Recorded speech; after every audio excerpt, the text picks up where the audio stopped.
Kyyberi to the 1-month journey to Solver World. Whoa, what up? Welcome to the stream and video about solver strategy versus small stakes exploitation.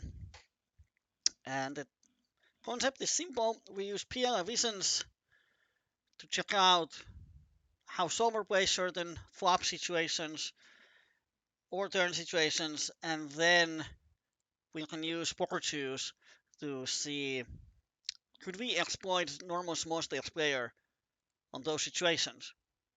So it's obvious that solver strategy is not optimal for small stakes, or probably not optimal for any stakes, because the opponents are not playing solver strategy. No one is playing perfect solver strategy. And in the next hour, I'm going to talk about a lot how can we exploit your average small stakes player. And on the live stream, we don't have delay, so it's easy to interact.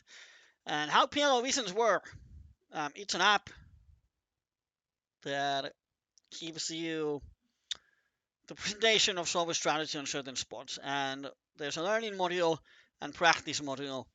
And we're going to use the practice one. We set up some presets and then we generate the situation, and it gives, these are heads up situations. And the one with the red circle is hero, who has the opportunity to act, and the crown means who's the pre-flop raiser. So and the numbers are half of blinds.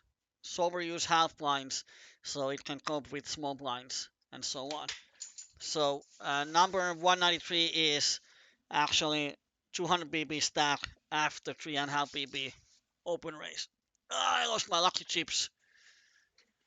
I mean, if there's someone who has played online poker for 10 years, then you know these chips. Or you don't see because it's a green, and we have a green screen. Oh, bummer. It's a Nevada Jack chips. I don't think it's totally plastic. It's sort of ceramic chip.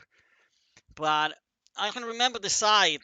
But in the golden years of online poker, there were sites that if you rated for them, then they give you prizes. Well, of course, they didn't say that you rated. They just say that you can get Nevada Jack chips for free. Just play on our partner sites and collect 500 points. So everyone had, at least in Finland, everyone had Nevada Jack's chipset. But you don't see because it's a green, and the green color is filtered on the webcam. So sorry for that. All right, and how do we work here is that you can interact.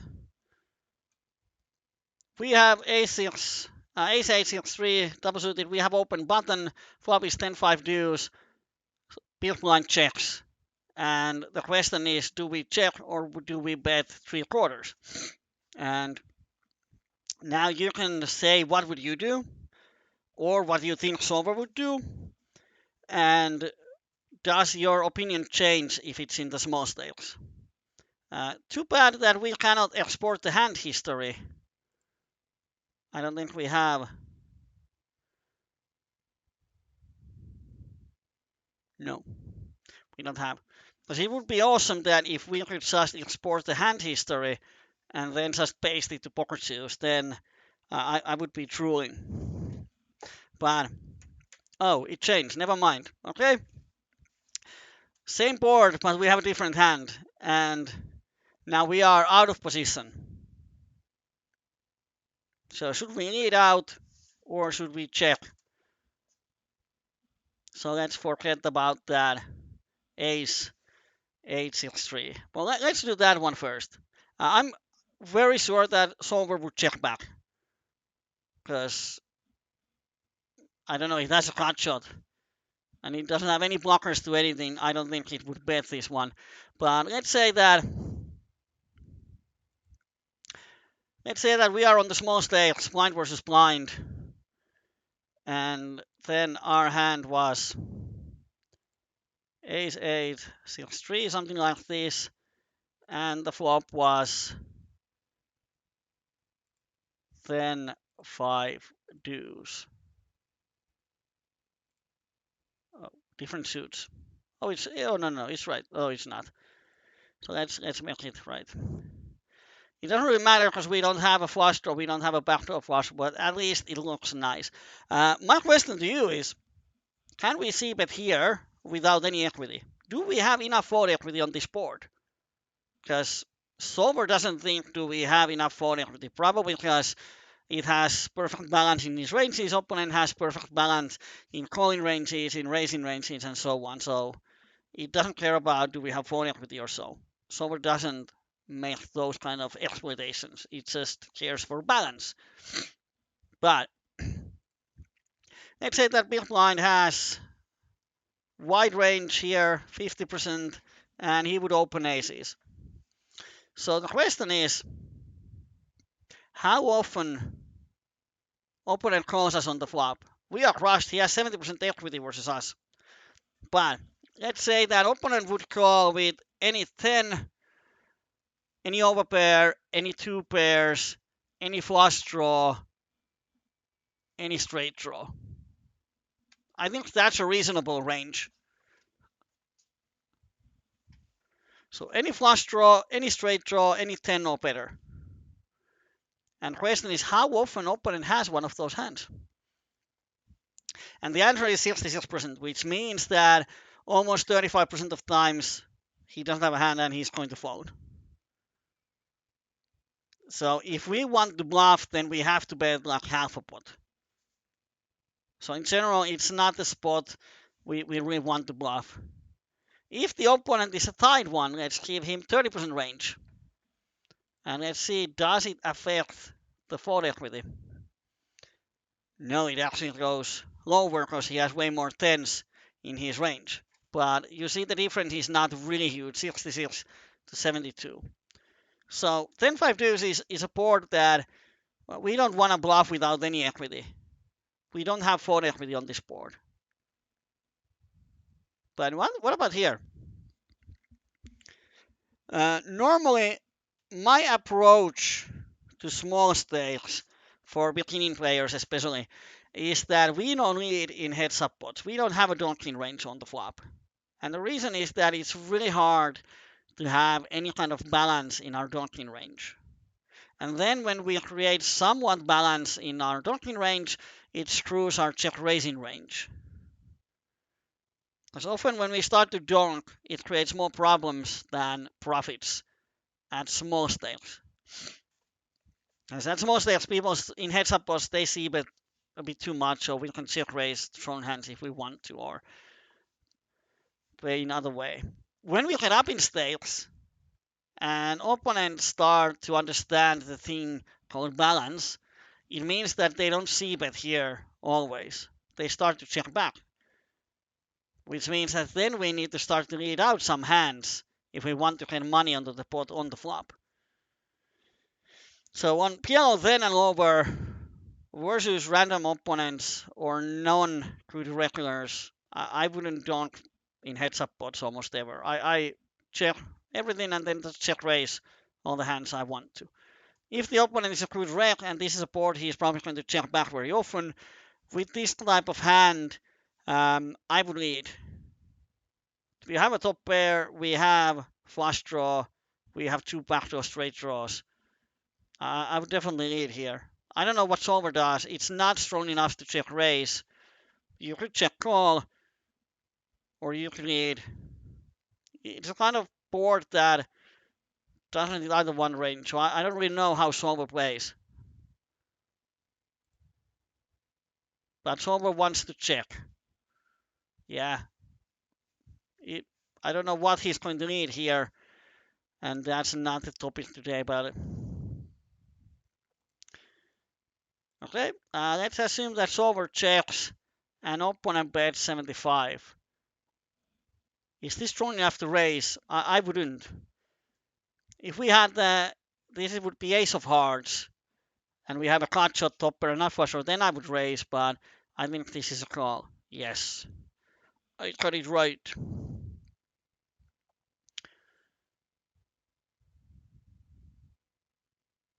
and then the app froze. What happened? Okay, here we are.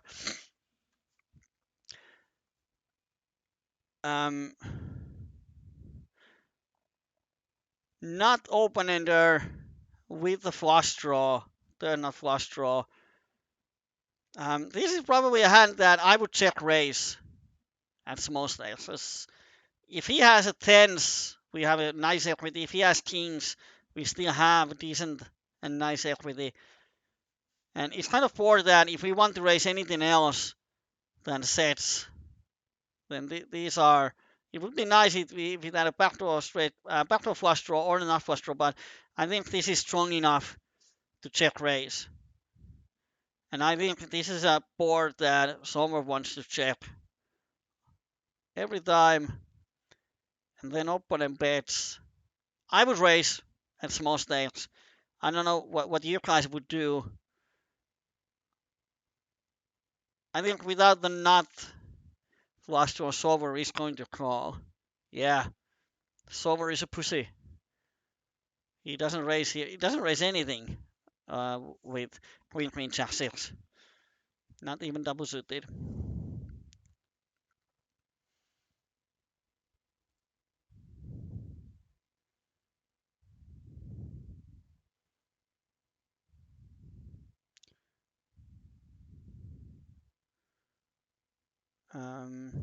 All right. How can we say that hero is in position?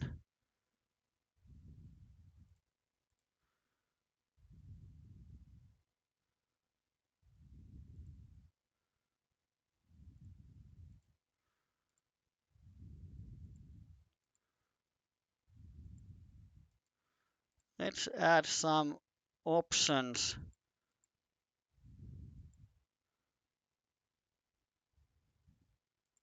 All right. If anyone, I haven't learned PLO Vision so much that I would say that hero is always out of position. Top two pairs,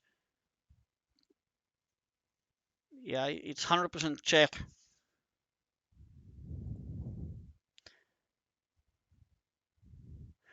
All right, we are out of position. We call a button open with queen then 6-4, and board is ace then 7. And opponent bets 3/4. I mean, we have nothing. We have a pair and only backdoor, so we have blockers with the queen and 6, but I would never call here, and neither would solver. All right, then we open UTG. Ace 9-9. Well, I wouldn't open that. Is ace 9-9-5 an open from UTG, even in the first place at micros? Just a second.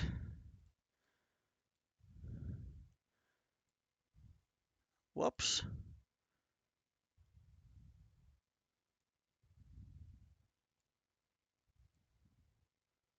Let's see. UTG open. What was it? It's ace 9-9-5 suited to ace. Ace 9 single suited.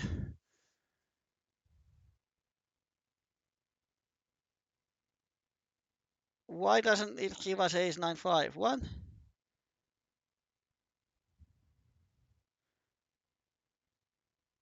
Why it's not possible? What do I miss? Oh, it's pair of nines. Okay, so it's here. Sorry, guys. So ace 9-9-5. So it's single suited here. So ace 5. Okay, it's an open. It's raise. And if someone three bets, it's half the times a call, half of them is fold. Wow.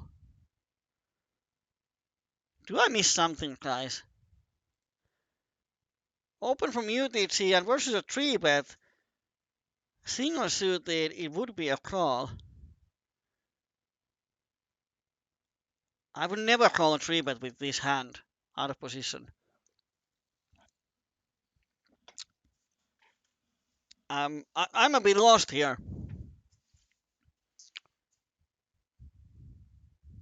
Weird. I wouldn't even open it from the UTG. Oh, I gotta check. Is that in the Odds Oracle? So let's see what does those PokerJuice ranges say.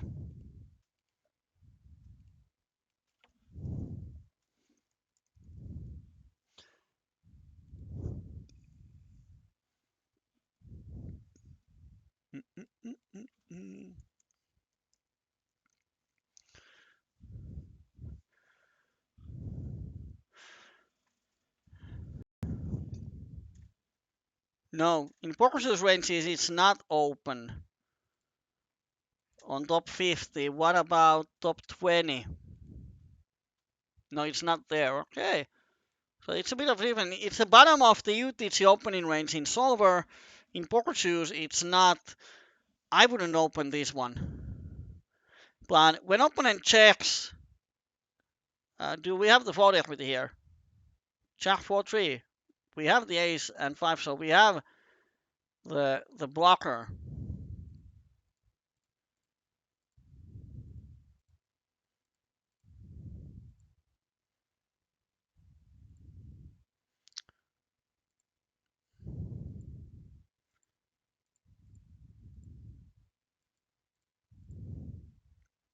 So let's change this one.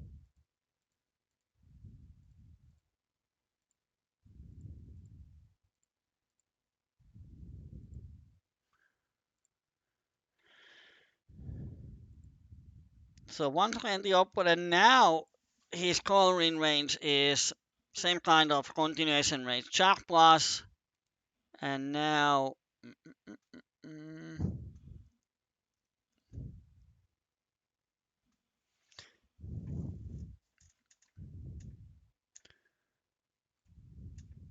now we have again 35% fold equity. So if we bet half a pot, then it's break even with the fold equity. But with the nines and ace 5, we actually have 42% versus his total range. And if this is his calling range on the flop, and we could exclude set of jacks, then versus his calling range, we still have 32%. So I would bet here because there's a lot of turns that we can barrel. But I think Solver is going to check here. No! Now Solver wants to bet. Is the cut shot enough to make the bet and one overcard? Weird. Now I'm the pussy. No, I would bet for sure, but Solver surprised me. I didn't thought that Solver would like to raise here. All right. Let's move on. Aces, we open UTG button calls. Do we see bet 9-8 deuce? In reality, I would see bet because if we check, we have nothing, only back to a straight draw. So there aren't any good turns. Well, there's ace of spades that is good for me, good for us. Ace of hearts makes it slightly easier to play it, but there's only one good turn card. So all the rest, all the 45 other turn cards, 44 turn cards are bad for us, or not bad, but they doesn't really help us a lot. So if we check, it's really hard to win the hand unless the opponent is very passive calling station. If the opponent is very passive calling station, we can check our way through the showdown. But if he's at least a decent player, then the problem is that if we check, we give up the hand. So the question is, do we have fold equity.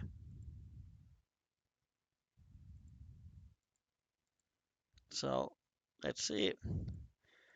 The opponent called from the button, so he probably has at small stakes around 30% range.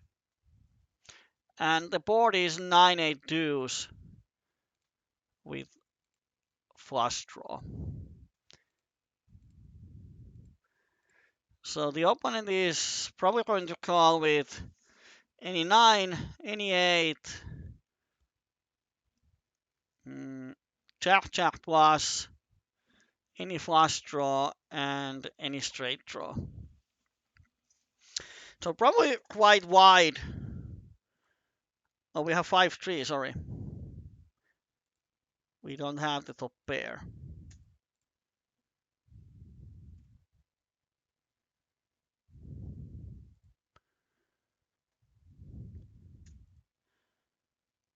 Wow, we really don't have a fold equity.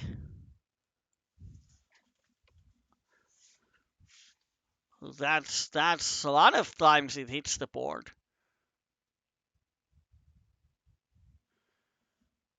But we have 46% equity versus his continuation range. But I'm surprised. I actually estimated that we would have slightly more fold equity. 12% only if that is his coin range.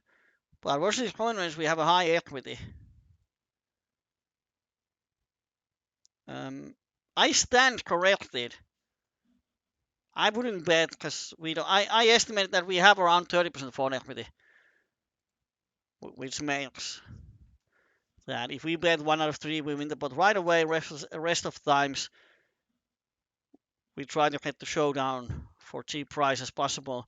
But when we have only 12% fold equity or so, then I would do check and just see if the turn pairs we can bet. If it's ace or 4, we can bet. Wow, this is a beneficial session. I learned that I overestimate fold equity on 9-8 deuce flush draw.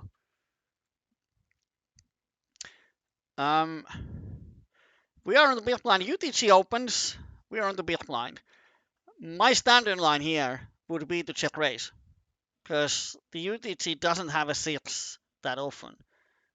And often when if he thinks for a while and calls, his range is very overpair heavy, which means that we can barrel the turn and generate a lot of fold equity. So it's just attacking the board. So let's say that the opponent has UTG range 15%, and then the flop is 64 rainbow.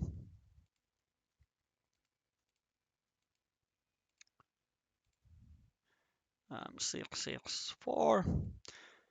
And the question is how often UTG range has a 6 for trips or a full house. 4464.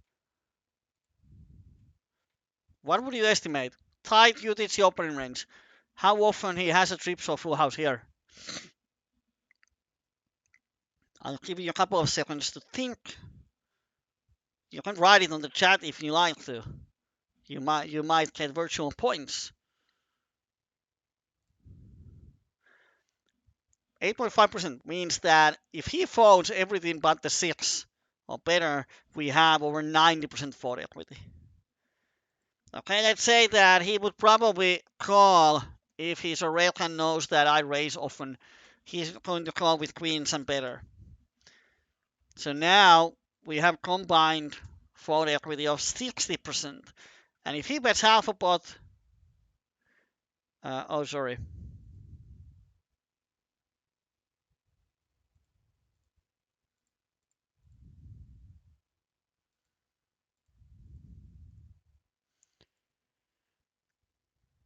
Let's do. Now we don't block the aces. So it goes like that. Okay, 55% fold equity. Now it looks more right. If he bets half a pot, we raise what's in the pot, call it 50-50 raise. We raise as much as there's in the pot. We need to be winning over 50% of times to make profits. And if he folds everything but the queen plus, we have 55% fold equity. So the only way opponent can prevent us from making money by raising here is that he starts to call with pocket jacks or better, or he re-raises us with air. And I haven't seen many opponents re-raising with air here. Only few occasions over the years. The most common way that even the good reps at small stakes adjust if you raise often these boards, either they stop c-betting or they bet and then call your raise with wide range. And calling with wide range is that once we barrel the turn, then he has to fold this section B of his range. Because if he has a kings or queens and we raise the flop and bet the turn, it's really hard. And if he starts to go to showdown, then we just start to value bet trips and aces. Okay, thank you, cool music guy. You too have a nice day and weekend. So you can attack these boards quite frequently, and you will know that opponent starts to adjust when he doesn't see bet these boards often. So he starts to check back, or he starts to bet call and then goes to showdown with kings or queens. Then you need to readjust. But versus most opponents, you can attack these boards very frequently. I mean, I attack these a lot, and it works still. I've done it for years, and it still works. So I would check raise. Not sure what solver does. I have no idea what it thinks.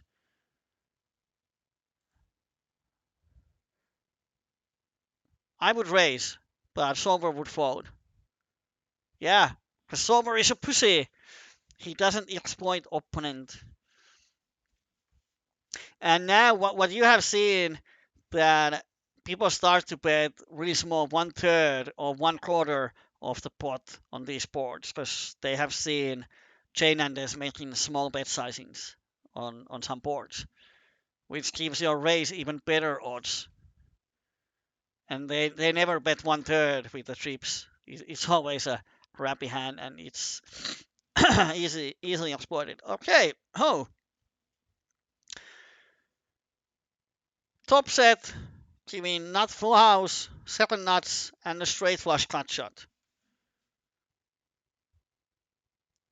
UTG opens, we count the button, UTG needs half a pot. Kind of same situation. If I had air, I would raise.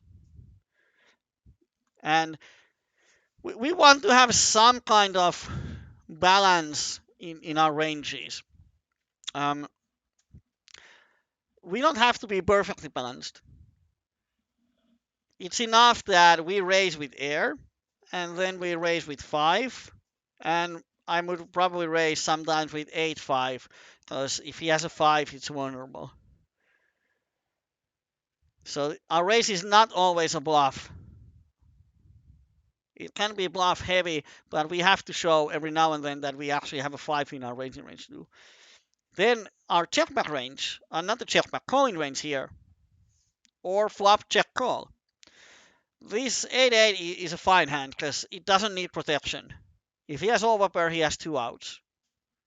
And we have 1 out even to suck out, or 2 outs to suck out if he hits it on the turn. So we don't need protection, so we don't need to raise. And the problem is that we are blocking the 8s. So the only hand that gives us value is a 5 or that overpair, and the overpair is not going to give 3 streets of value. So versus overpair, if we raise, we get value on the flop, but then on the turn he folds. So versus overpair, we are probably going to get 1 or 2 streets of value. It's fine to call. Let's see if he barrels the turn or check calls the turn. So it's very nice to just call here. Solver raise. I think this hand is too strong to raise. But of course, solver is going to call here also with a bit wider range than average players, probably. Or calling after the flop call, it's calling the turn and river. Because when we hit super strong hand like this one, the main question is how do we stack the opponent off? Yeah, well, if we have a read that opponent doesn't believe us and he starts to call with really wide and makes a call downs with pocket pairs, then we can raise for sure. But versus sort of unknown, out of position, I would raise because out of position, if we check call, check the turn, he checks back river, we might get value or might not. But here, when we are in position, the difference is that we have control to get 3 streets of value if we desire to do so. We can control if money goes to the pot on the turn. When we are out of position, we don't have that control if we check the turn. So when our hand doesn't need protection, those are the hands we might want to slow play. Because if our calling range is always just an overpair here, then we are easily exploited if the opponent knows that. Yeah. And Kulmis says that he's avoided slow playing spots like this out of position and he's having great success. Yeah. Out of position, I would raise because out of the biggest problem playing out of position is to get value when you hit your hand. Of course, the second biggest problem is to play mediocre hands out of position, but the main problem is that even with strong ranges, when we hit the flop strong, out of position, it's hard to get value. And a good rule of thumb to show that is to think that when out of position, you have to give away 1 street of value most of the time. And in PLO, it's huge. So out of position, I would just raise. Because otherwise, turn goes check, check, and then it sucks on the river. But here, if we want to have a good calling range here, then these are the hands we might want to call.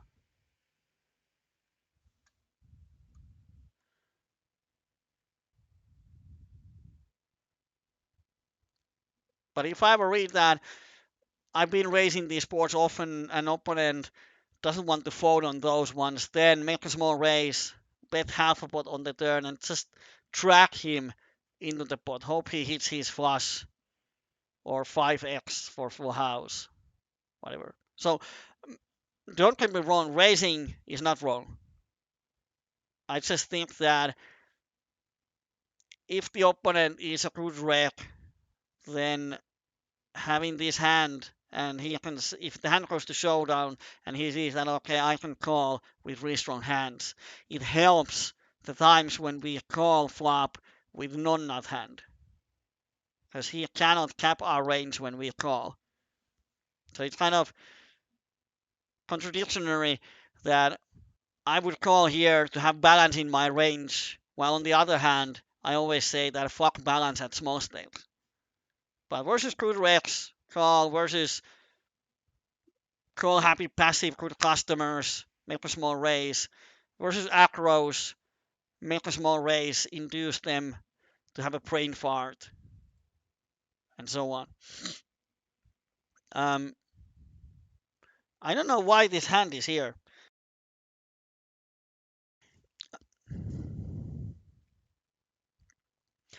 We're not deep. These are 100 BP stacks. It's in half a blind. So all of these are 100 BP stacks. Yeah, it's important to get the stacks in. It's just he will have the 5 on his UTG range, as we saw with the 6. He will have the 5 less than 10% of times. So 90% of times he doesn't have the 5 there. So it's kind of situation that on the 6 is 4, the frequencies are quite the same. On category A, there's the trips or full house. Category B is the overpairs. So if he doesn't have any of these, we probably don't get value unless he bluffs. So the only way to get more value versus C, which is then everything else, the only way to get value from category C is to call and give him at least an opportunity to bluff the turn or pick something on the turn and then get small value. Category B, unless we have a read that the opponent is going to is there some background noise coming? Because my streaming software shows that a chatbot video sound is rolling. I assume not because no one said anything. Versus category B, we can value by raising if we have a read that he likes to call, but we can value by calling because then he checks the turn, we bet half a pot. If he would call a raise with pocket kings, he is going to call the turn bet with pocket kings. It doesn't change anything. So we get that value for the one bet or one raise. He's not going to river most of the time. So we get almost the same value versus his category B. The only range that we probably might misvalue unless he makes the full house is his 5x. But versus 5x, we bet the turn he's going to call on the river, depending the run out he might call or might not. So when the situation is that very rarely calling minimizes our value, and then very often calling gives us same value than raising or more, I think it would be justified to just call there if the opponent is good rec and we want to have strong hands in our calling range so he cannot cap our every time and we want to be a little bit tricky. But versus all the others, aggressive guys, super tight players, passive calling stations, good customers, raising is fine. Just don't make it too big. Or if you have raised him constantly on paired boards and you get this feeling that, oh, he's going to snap soon. He's like, sometimes if there's a chat on the table and then you raise someone on paired boards, monotone boards, tri boards, and they start to yell you at you fucking cunt on the chat, raising everything, you motherfucker, blah, blah, blah, blah, blah. You know that they're going to snap soon. So then, when you have a hand, you raise and you hope that now he's going to spaz out and shove his aces. And then you say, nice hand, and call. And then you get sucked out on the river, but that's a different story. I don't know why this is here. I cannot see anything that indicates anything else than fold here. No blockers. No nothing. Okay, we open. Oh, no. We call from the button. Cut off open. Cut off checks the flop. What do we do with the king queen of spades? We are blocking the queen high flush.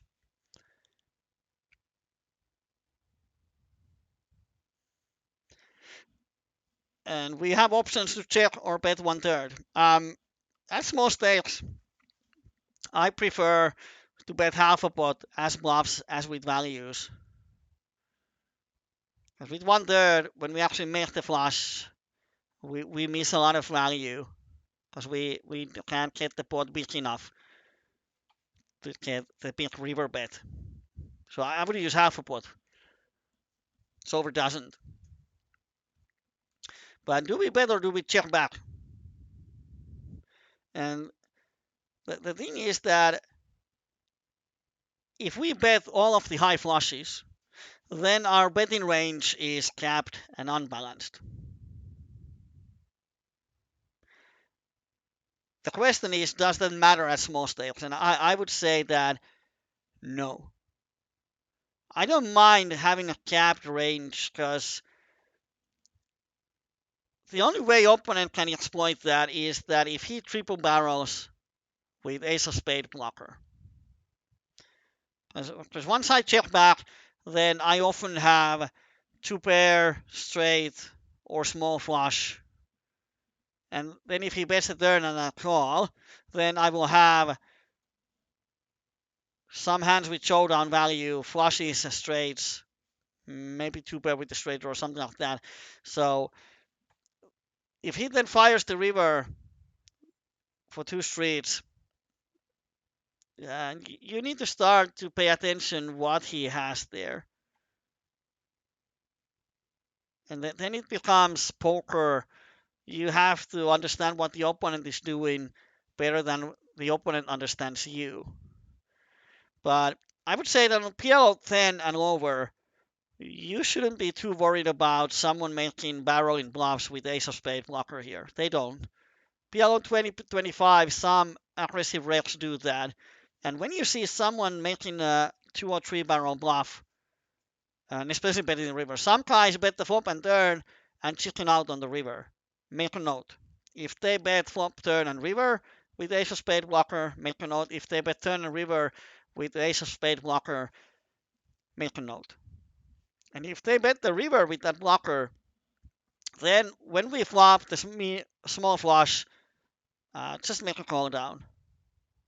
And then you see that they don't start to attack this board anymore often. Often when you make a call down, then quite quickly they will stop doing the ace of spade blocker here. But with king, king, queen, we are blocking the queen high flush.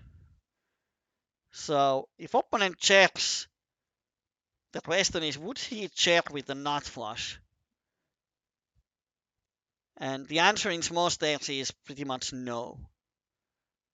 Unless you have a read that they slow play nut flush or straight flush, I would think they bet very often. We have here this fourth nuts. Yeah, 7-10 and 7-5 for spades, and then the ace high flush. So it's a fourth nuts only. But at small stakes, I would bet. Because we can value from any two pair, we can value from any straight, probably straight draw. On the turn, it's harder to get that value. So I would bet, but the solver would check here. And I assume that now he would bet when opponent checks twice. No! What the fuck? Solver checked back the flop, checked back the turn with the king high flush. Oh, that doesn't make sense, Mr. Solver. Wow. What do you guys think? I don't care what stakes you are playing. Would you check back the turn? Let's assume that. Okay. Question number one: would you check back the flop? Question number two: if opponent checks twice, would you check back the turn? This is something that wouldn't even cross my mind. On the flop, I might check back versus aggressive players to induce a bet and bluff. But versus unknowns, I would never check back the flop. And definitely I would never check in the turn.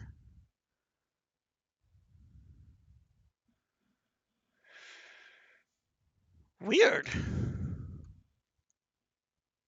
Would be nice. Yeah, we have the fourth nuts on the flop, so it's not as strong as it looks, but I wonder if the opponent checks the blank river is sober brave enough to value bet even the river. Wow. Well, we could check the flop to induce a bluff. That I get. But wow. Okay. This is, yeah. I try to mute the microphone every time when I sneeze so your ears don't blow. We have the nuts, cutoff opens, we are on the button, cutoff checks the flop. What do you do?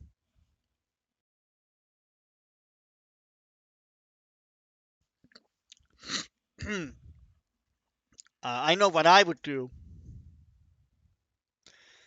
And the thing is that solver thinking process is different from mine.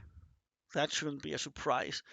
My thinking process is always starting with the question why. In poker, in life, in work, wherever. So if opponent checks the flop, I would first try to answer the question, why does he check? Why doesn't he see bet? And there's pretty much two reasons why people don't see bet, especially on small stakes. You don't see check raises instead of c bets that often. It's quite rare. So he's either check calling, meaning that he has a queen nine, king jack queen set, or he's check folding because he doesn't have anything. So now the question is, what do we do? And the answer lies what kind of opponent we have. If the opponent is aggressive, we want to check. So he can bet his air on the turn. Try to get something. If the opponent is more passive, not aggressive, like check raise flop is, or raise flop is less than 10%, then it's hard to get value. I would bet half of what, try to get calls from two pair with open enders kind of hands, because if he doesn't have anything, we just cannot get value from. So it's fine to check back on a rainbow board. We have the nuts. Only if the board pairs, it sucks. But other than that, if we don't get anything out of his air once we check, then it doesn't help us checking. I would just bet here. And it's kind of spot that I would bet my air too. So sometimes I would bet, but I'm quite sure Solver wants to check. No! Why do I get this always wrong?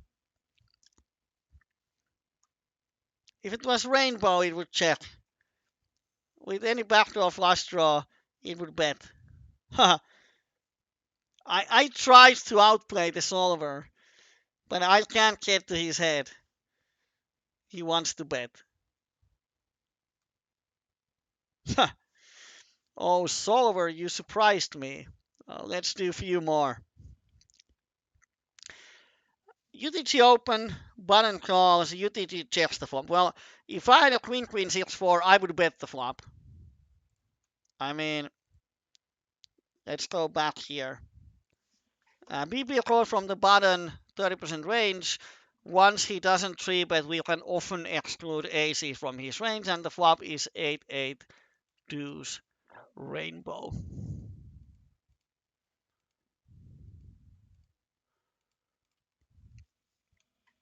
So the question is, how often 30% range hits the board? And it's kind of same, 8 plus, and let's say he calls with 10, so better.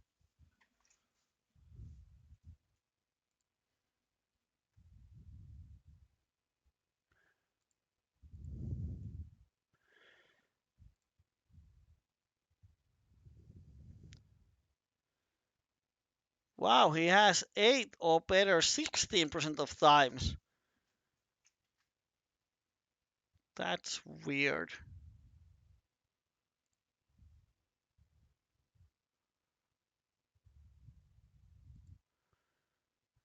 Well, he's right.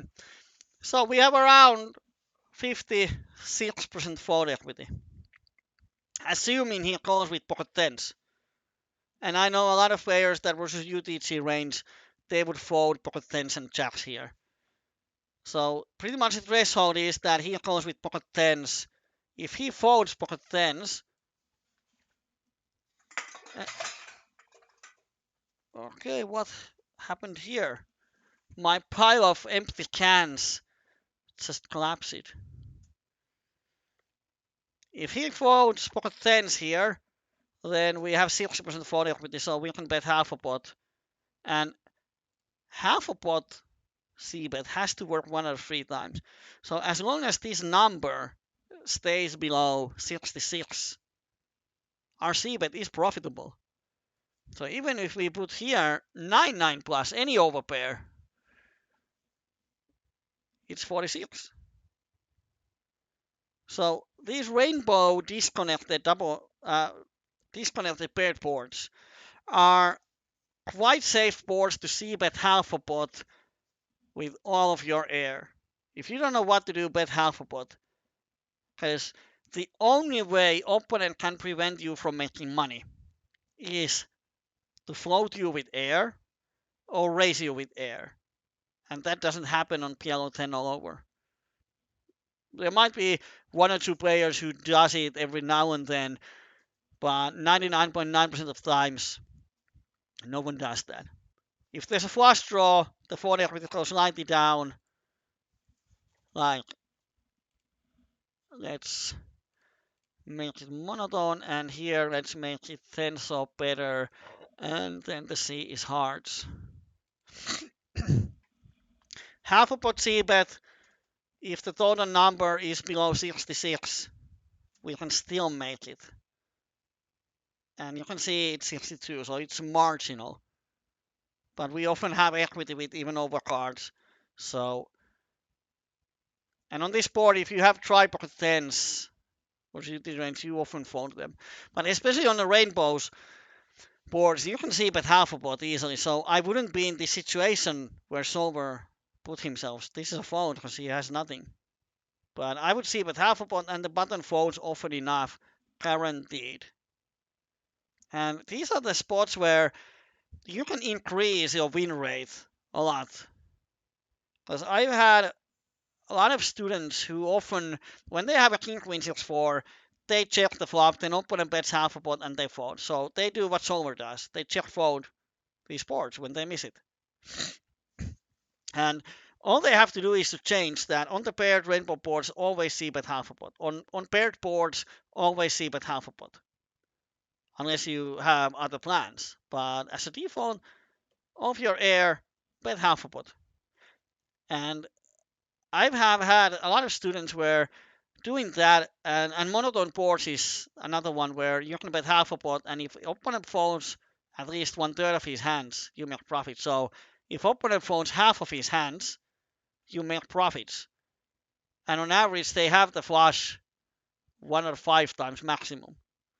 So on monotone boards, we can bet half a pot for instant profit versus almost anyone. So instead of check folding these flops, start to bet half a pot. And I have had a lot of students that only that small change can turn a marginal loser into a winning player. Because there's 17 half a blinds, which means 8.5 blinds up for grabs. And whether you give it to your opponent or you pick it yourself. But if you always give them to your opponent, it lowers your win rate. Let's say that there's 8 BBs on the pot. And when you bet, you don't often make profit of 8 BBs because opponent will have a hand every now and then.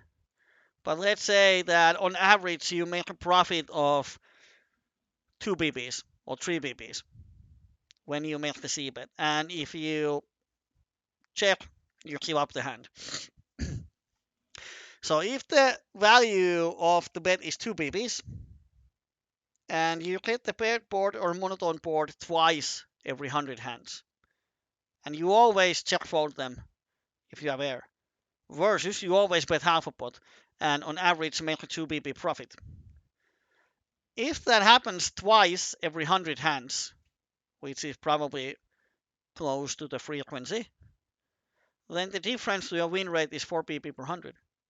So break-even person would go to plus 4 BB winner with that small adjustment. Minus 3 BB per 100 would become plus 1 BB per 100. So that adjustment alone can turn your graph. Then there are spots where if your button opens, you call from the blinds, you can check raise. You don't get quite the same odds for your raise, but you have a lot of fold equity. So when you attack this board, King 7 deuce rainbow kind of board where we can attack and so on. So when you start to attack the boards and understanding on what boards opponents don't hit, and we can raise even with air, exploit the fact that they bet too much and then they defend way too little compared to how many bluffs they have. You can turn your losing graph into winning one at small stakes. When you go up to PLO 25, PLO 50, when you start to attack these boards, people will start to play back at you. But versus recreationals, no matter what the stakes are, recreationals are recreationals. You can just make them fold. Like, you raise here, and he folds pocket queens quite often. So you can attack these boards. All right, that's pretty much exactly 1 hour or so, slightly less. And I'm going to upload this to YouTube. And now I'm going to have a small bathroom break, and then I will be back and trying to play some live poker or online poker, and hope I will have a better luck than yesterday. Yesterday was horrible. I lost all the flips. So let's see how it goes. But yeah, I'm going to bathroom and I will be back. There will be a delay on the follow-up stream. So back in around 5 minutes or so. All right. So I will see you then. Get a break and come back. Thanks for joining. And if you want to give feedback, you can put it up to the YouTube comments. I will upload this today or tomorrow there. All right, thanks. Oh, by the way, one more thing. If you enjoyed what we did here today, then there's more on Monday evening on pokerstrategy.com channel. And I just don't remember the time. I will tell you it now when I check it. On Monday, 21 CEST. So half an hour back from now, 21 CEST, 1.5 hour session. We do the same stuff with PLO Visions, with the solver, exploring the situations. Solver strategy versus exploiting small stakes strategy. So on Monday evening, we will have the same stuff once again. But now, break and then some live PLO 20 and 25. Thanks and bye bye.